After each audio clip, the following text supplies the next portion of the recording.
नमस्कार श्रोताओं, आप सभी का शारदा चैनल में स्वागत है। श्रोताओं, जैसे कि आप सभी जानते हैं कि आजकल वायरल इन्फेक्शन काफी ज्यादा बढ़ रहा है और हर कोई इस वायरल इन्फेक्शन से सफर हो रहा है। इसी वायरल इन्फेक्शन की जानकारी देने के लिए आज हमारे साथ हमारे स्टूडियो में रिनाउंड डॉक्टर के पंडिता जी हैं, जिनके साथ बातचीत करेंगे मिस्टर रमेश हांगलू जी। श्रोताओं, ऐसे ही वीडियोज और जानकारी के लिए हमारे चैनल को फॉलो और लाइक जरूर करें।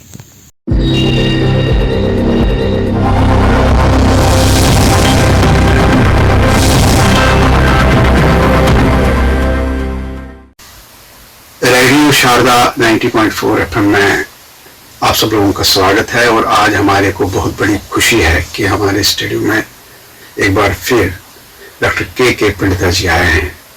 और चूंकि आज जम्मू में एक ये बीमारी कहें, इन्फेक्शन कहें, उसका बड़ा प्रकोप से चल रहा है, तो आज डॉक्टर साहब से जानेंगे ये क्या चीज़ है और इसमें कैसे कैसे ट्रीटमेंट होती है और कैसे प्रिकॉशंस लेती है।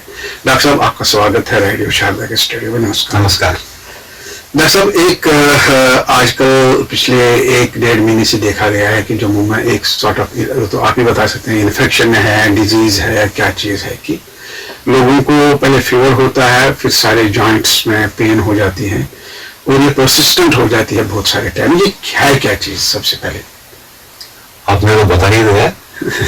ये एक डिजीज है जिसको आर्थराइटिस बोलते हैं। अच्छा। आर्थराइटिस जैसे आपको पता है बहुत सारी किस्म की होती है। आमतौर पर जैसे रूमेटॉइड आर्थराइटिस, ऑस्टियोआर्थराइटिस, बहुत सारी किस्म की है, लेकिन ये डिफरेंट है। इसको पोस्ट इन्फेक्टिव आर्थराइटिस हम बोलते हैं। क्या होता है इस डिजीज में, अचानक लोगों को फीवर आ जाता है। फीवर के बाद 2-4 रोज फीवर रहा, हाई ग्रेड फीवर, और साथ में थोड़े से सिस्टमिक सिम्टम्स जैसे थोड़ा सा लूज मोशन, थोड़ा सा एब्डोमिनल पेन, या थोड़ा सा कंजक्टिवाइटिस, या थोड़ा सा जुकाम होता है, या कुछ भी नहीं हो, सिर्फ हाई ग्रेड फीवर जो कि लोकलाइज नहीं होता है। 2-3 दिन रह के उसके बाद इनके जोड़ पकड़े जाते हैं। अच्छा। जिनमें जो जोड़ पकड़ना मतलब आर्थराइटिस होती है, या ज्वाइंट की स्वेलिंग्स भी होती है और ज्वाइंट की पेन भी होती है। और ये इतनी ज्यादा होती है, ये इनको डेबिलिटेट कर देती है। डेबिलिटेट इन द सेंस ये हिल नहीं पाते हैं रात को, ये वॉशरूम जाने में इनको मदद की जरूरत पड़ती है। सारे किसी को एक जोड़, किसी को मल्टीपल जोड़, किसी को बिल्कुल जैसे ऐसे होता है कि जैसे उनको रूमेटॉइड आर्थराइटिस यानी गठिया जैसा रोग हो गया हो। तो फिर कुछ लोगों में ये मैंने अपने क्लिनिक में, बाकी डॉक्टर बताएंगे कि उनकी एक्सपीरियंस क्या है। मैंने अपने क्लिनिक में पिछले कई हफ्तों से, 1-2 महीने से मैं ये देख रहा हूँ कि लोग एक ही फैमिली के भी 2-2, 3-3 लोग, या एक ही रीजन के, एक ही मोहल्ले के कई लोग दिन में आते हैं कि डॉक्टर साहब बिल्कुल हम क्रिपल हो गए। उनको लगता है कि हम उम्र भर ही ऐसे रहेंगे, और कई हफ्तों तक इसी में वो बड़े परेशान रहते हैं, रोते हैं लोग। अब क्या करें, क्रिपलिंग हो जाती है, डेबिलिटेशन हो जाती है। दरअसल ये डिजीज जो है ये वायरल इन्फेक्शन से होती है। हाँ, यही मैं आपसे पूछना चाहता हूँ, ये डिजीज है क्या, ये होती कैसे है, और मतलब क्या इसमें मॉस्किटोज का रोल है या बाकी चीज का रोल है? बिल्कुल, आप लोग बड़े परेशान हैं इसको जानने के लिए। कैसे? जी, दरअसल ये वायरल इन्फेक्शन होता है। वायरल जैसे हमारी इम्यूनिटी होती है, जैसे आपको पता है, वो वायरस को न्यूट्रलाइज करती है। शक शुबा है कि जो वो एंटीबॉडीज इस वायरस को खत्म करने के लिए हमारी बॉडी पैदा करती है, वो एंटीबॉडीज फिर अपने ऊपर ही, अपने जोड़ों के ऊपर ही असर कर देते हैं। अपने जोड़ों को भी पहचानती नहीं है। इसको लगता है ये भी फॉरेन ही है। जैसे वायरस फॉरेन हुआ, उसके खिलाफ हमारी बॉडी ने, हमारे जिस्म ने एंटीबॉडीज पैदा कर ली उसको खत्म करने के लिए। उसको तो खत्म कर दिया, लेकिन फिर ये पहचान नहीं पाती है कि मेरे अपने टिश्यू है, उनको सताना नहीं है। अच्छा। गलती से ये अपने ही टिश्यूज पे हमला करती है, उनको डैमेज करके उन जोड़ों में सूजन पैदा कर देती है।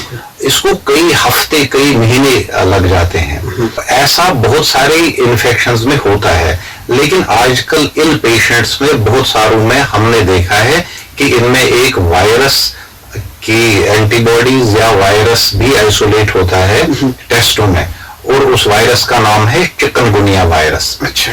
सारों में तो नहीं, हम जितने भी पेशेंट्स हमने देखे हैं उनमें सब में पॉजिटिव तो नहीं होता है, उसके अलग अलग पॉजिटिव क्यों नहीं होता, अलग अलग वजूहात हैं। या तो कोई अननोन वायरस होगा उनमें, या लेबोरेटरी पिकअप नहीं कर पाते, या लेबोरेटरी एरर होता है, या हमने उस समय ब्लड टेस्ट करवाया उनका जब एंटीबॉडीज अभी पैदा नहीं हुई हो।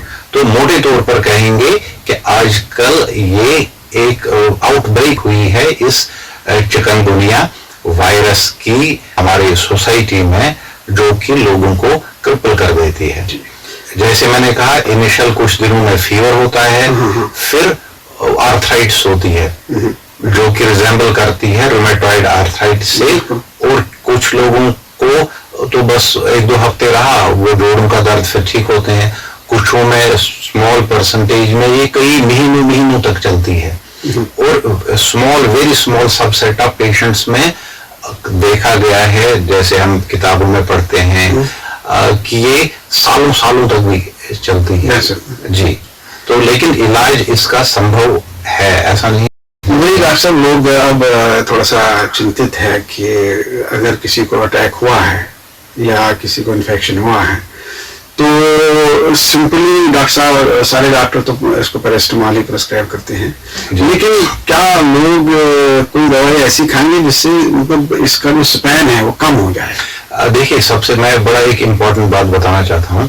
ये डिजीज शुरू में डेंगू एक और वायरस से आपको पता है, डेंगू वायरस से रिजेंबल करते हैं। जैसे फीवर हुआ उन दिनों, और क्योंकि साथ में ही फीवर के साथ इसमें जोड़ भी पकड़े जाते हैं, तो शुरू में डिफरेंशिएट करना बड़ा मुश्किल है कि डेंगू वायरस है या ये चिकनगुनिया वायरस है। तो शुरू में क्योंकि डेंगू वायरस में प्लेटलेट कम हो जाते हैं, और प्लेटलेट जिनको कम होने की संभावना हो उनको पैरासिटामोल के अलावा बाकी पेन किलर्स देने नहीं चाहिए, क्योंकि उससे प्लेटलेट का फंक्शन गड़बड़ हो जाता है। जो आम पेन किलर्स है अपार्ट फ्रॉम पैरासिटामोल, उनसे प्लेटलेट का फंक्शन और कम हो जाता है। तो इसलिए जब तक ये तय न हो टेस्टों से या वक्त से, कुछ दिनों तक ये क्लियर हो जाता है कि क्या इस बंदे को डेंगू वायरस है, चिकनगुनिया वायरस है या और कोई वायरस है, तो पहले रूल आउट होना चाहिए कि इसको डेंगू वायरस का इन्फेक्शन नहीं है, तो पैरासिटामोल के अलावा बाकी पेन किलर्स भी ले सकते हैं डॉक्टर की सलाह से। लेकिन शुरू में घर में पैरासिटामोल के अलावा और कोई दवा न लें जब तक, मैं दोबारा ये बताना चाहता हूँ, जब तक डेंगू का इन्फेक्शन रूल आउट ना हो। डॉक्टर साहब, कुछ पेशेंट्स में देखा गया है कि प्लेटलेट्स की कमी पहले होती है, लेकिन आस्ता प्लेटलेट्स 10-12 दिन में बराबर हो जाते हैं, तो उनके लिए क्या, उनको देखिए यहाँ पर मैं 2 बातें, ये मैं 2 वायरस की बात कर रहा हूँ। एक वायरस है चिकनगुनिया वायरस है, एक डेंगू वायरस है। हालांकि इनका जो क्लिनिकल पिक्चर है, इनके लक्षण सिम्टम्स जो हैं वो मिलते जुलते होते हैं, लेकिन जो डेंगू वायरस है उसकी टेंडेंसी रहती है प्लेटलेट्स कम करने की। अच्छा।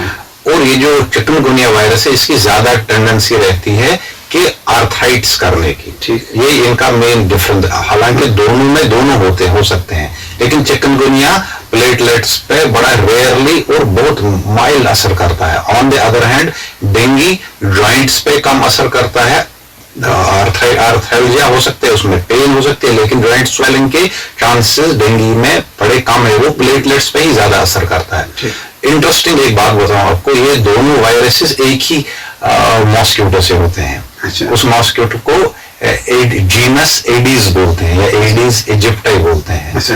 और ये डे बाइटिंग मॉस्किटो है, ये दिन में काटता है। अच्छा, दोनों चिकनगुनिया और डेंगू भी दोनों एक ही वायरस से होते हैं, नहीं एक ही मॉस्किटो से। इनका वेक्टर जो है, वेक्टर देखिए होता है वायरस से है, लेकिन वायरस जैसे इसका ह्यूमन टू ह्यूमन ट्रांसमिशन नहीं है कि एक जैसे कल एक पेशेंट आए, उन्होंने कहा कि डॉक्टर साहब मैं उनके घर गया था तो वही लगा मुझे दूसरे पेशेंट के। इसका ह्यूमन टू ह्यूमन ट्रांसमिशन नहीं है, इसका एक ह्यूमन को इन्फेक्शन हुआ है, उसको एडीज मच्छर ने काटा, मच्छर वेक्टर एज वेक्टर एक्ट करता है, उस मच्छर को इन्फेक्शन हुआ, वो मच्छर फिर दूसरे इंसान को काटता है, तो directly human to human transmission इसमें नहीं है। अच्छा, वही मैं पूछने जा रहा हूँ, ह्यूमन टू ह्यूमन बहुत सारे केसेस ऐसे आए जहाँ बीवी को हुआ, फिर उसके 2 दिन के बाद उसके हस्बैंड को भी हुआ, ऐसे बहुत सारे केसेस। हाँ बिल्कुल, जैसे वो तो मैंने शुरू में आपको बताया, लेकिन वो ऐसा नहीं है कि उसने उसको दे दिया, ऐसा नहीं है। ये मच्छर, मतलब दोनों are expose to same environment. अच्छा, उनको भी मच्छर ने काटा, उनको भी मच्छर ने काटा। ठीक है, तो दोनों का मच्छर से हुआ, एक दूसरे से नहीं होता है। अच्छा, तो उस मच्छर के जीनस को बोलते हैं एडीज वायरस बोलते हैं उसको। ये डे बाइटिंग वायरस है। अच्छा, और ये करता दोनों, डेंगू वायरस भी, डेंगू डिजीज भी करता है और चिकनगुनिया डिजीज भी सेम ट्रांसमिट करता है। वैसे अब बड़ा सवाल आता है कि इसको रोके कैसे। मान लो जैसे आपने कहा कि मच्छर है, मच्छर से होता है, तो ब्रॉडली जैसे मच्छर को कंट्रोल करने के जितनी स्कीम, इसमें जैसे मच्छरदानी का इतना रोल नहीं है। मच्छरदानी का मच्छरों में रोल है, लेकिन इस डिजीज में कम ही रोल है, क्योंकि डे बाइटिंग है। अच्छा, डे बाइट, इसलिए हमको मच्छर को पनपने से रोकना है। ठीक। तो कैसे, ये ज्यादा अर्बन एरियाज में ही पाया जाता है। जैसे छोटे छोटे कलेक्शंस ऑफ वाटर रहते हैं हमारे घरों के आसपास, कूल रूम है, घरों के आसपास फटे हुए टायरों में, छोटे छोटे बर्तन में स्टैग्नेंट स्मॉल वाटर्स होते हैं, उसमें ये पनपता है ये वायरस।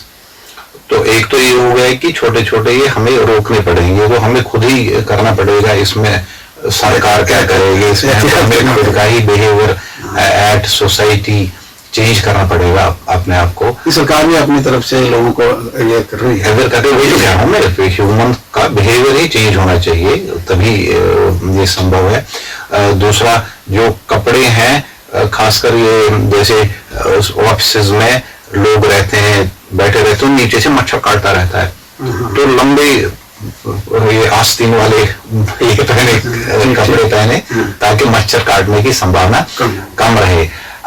एक और वैक्सीनेशन होता है एक मेथड, इसमें अभी काफी वर्ल्ड ओवर बड़ा रिसर्च चल रहा है कि इसका वैक्सीन डेवलप हो। अच्छा, और कुछ उनके काफी ट्रायल के नजदीक भी है, लेकिन अभी मतलब अप्रूव नहीं है। जो अप्रूविंग अथॉरिटीज है वो अप्रूव नहीं है इसके लिए। अब ट्रीटमेंट के लिए शुरू में जैसे मैंने कहा, जब तक डेंगू रूल आउट ना हो तब तक लोग पैरास्टामोल यूज कर सकते हैं।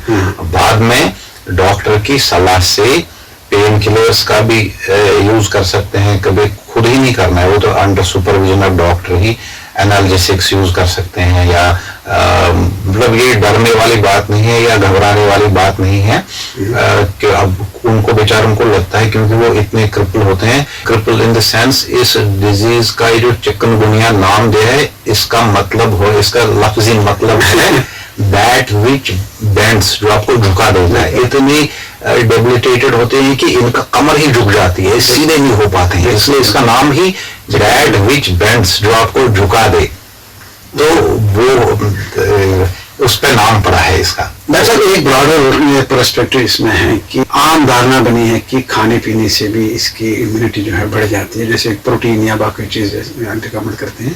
तो इसमें क्या क्या वो जैसे डाइट, रमेश साहब, वो तो it is true for every disease, जो भी इन्फेक्टिव एलिमेंट्स है उसमें इम्यूनिटी जिसकी जितनी बढ़िया हो, एक तो मजबूत भी हो और खराब इम्यूनिटी ना हो। अच्छा, ये सब में है, और उसमें खाने पीने का अच्छा रोल है। खाना पीना मीन्स बैलेंस डाइट होना चाहिए। बैलेंस डाइट क्या हो सकता है इसमें? अब ये तो इस पे बताना डिफिकल्ट है कि वो अलग अलग लोगों के लिए, बट प्रोटीन्स अप्रोप्रिएट मात्रा में हो।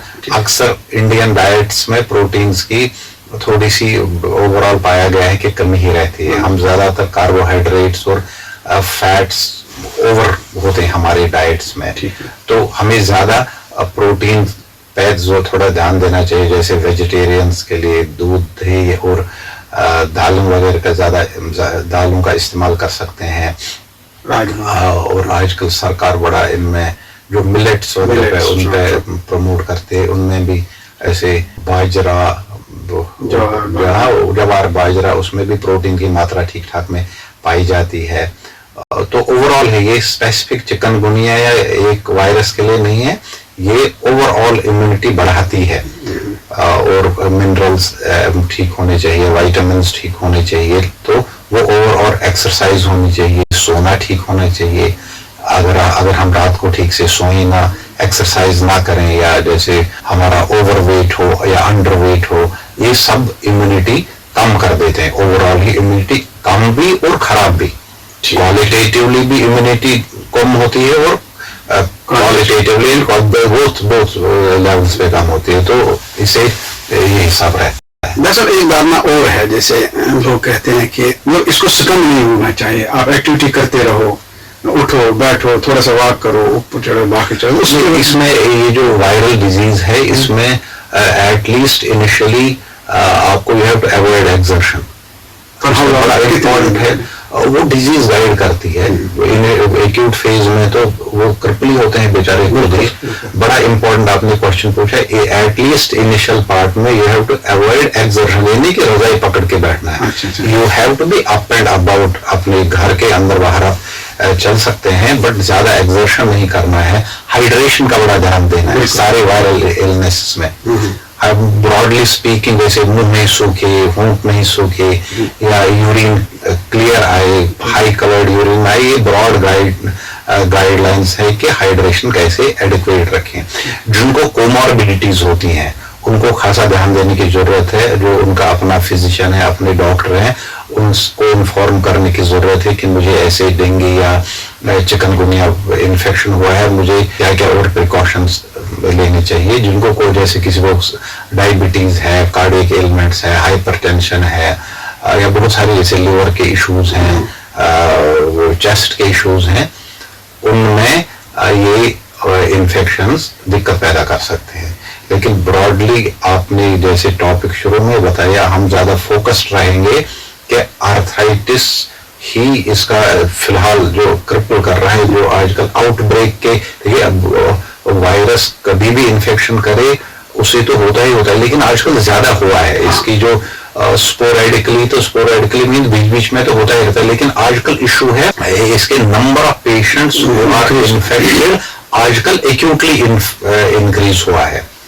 और जरूरत है जानने की कि चिकनगुनिया वायरस और डेंगू वायरस या और कोई भी तो नहीं है। मैंने जैसे कहा कि कुछ लोगों में ये इनके टेस्ट नेगेटिव आते हैं। हाँ बिल्कुल, कि उनमें और कोई वायरस तो नहीं है, वो जानने की, वो रिसर्चर्स को जानने की जरूरत है।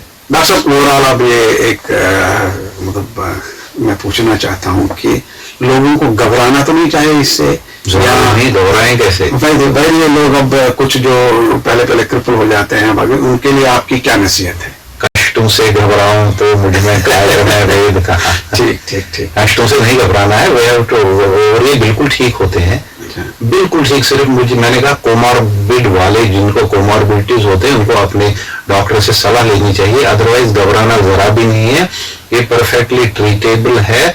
थोड़ा सा समय लगता है कि ये लॉन्ग टर्म नहीं है डिजीज, और जैसे रूमेटॉइड आर्थराइटिस है, ये कुछ दिनों, हफ्तों, महीनों की बात है, बिल्कुल नॉर्मल अपने लेवल पे आएंगे।